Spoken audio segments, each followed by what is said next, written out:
নমস্কাৰ বোলো বঢ়িয়া। এতিয়া বাজে 6:30 গধূলি। আমাৰ অসমত বোলে ৰাতি হওক, ইয়াত বোলে ৰাতি হোৱা নাই। আমি এতিয়াহে কি কৰিবি, পইচা ইনকাম কৰিব গ'লে ৰাতি দিন নাজানো আমি। ৰাতিপুৱা 5টা বজাত উঠি পেলাই কামত আহোঁ আৰু এতিয়া কামত যাই আছোঁ। কামত পাথৰ নমাব যাই আছোঁ। মানে এতিয়া মই ড্ৰাইভাৰ আৰু মই যাই আছোঁ কাম পাথৰ নমাব। মই নমাম বাৰু, কি কৰিব নমাবতো লাগিব। পিছফালে আছে পাথৰ, ইয়াত ডিজেল গিলেনটো ল'বই লাগিব। গিলেন নহ'লেতো কাম নচলিব, চলিব লাগিব কিন্তু দাৱৰাব লাগিব।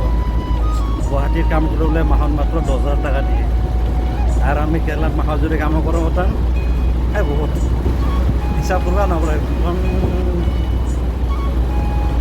বহুত হয়, একদম বহুত হয়। 3,29 চাওঁ যায়। দিনত যদি মই 2,000কে ধৰোঁ, 2,000কে ধৰোঁ, তাহলে কিমানকৈ হৈ আছে? বহুত ইনকাম হৈ আছে। বাদে এইবিলাক গুৱাহাটীত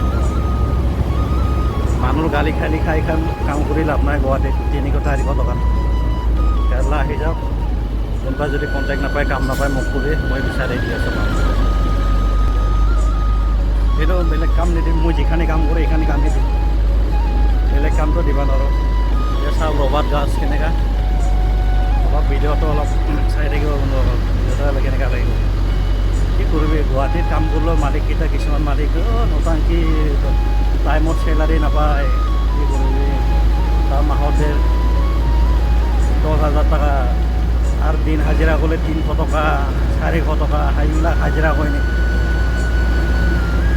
আমাৰ অসমৰ যদি ইউনিয়ন অসম ৰক্ষিব হয়, হাজিৰা বৰ্তন বহুত কিবা কৰা হয়। কিলো আজিকালি 1 কিলো চাউলৰ দাম 60 টকা 70 টকা। মাছ 1 কিলো খাব যাবি 200 টকা, পাৱে 300 টকা অসমত হাজিৰা।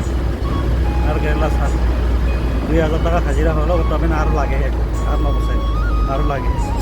কি কৰিবি, কৰিবতো লাগিব, নকৰিলেতো নহয়।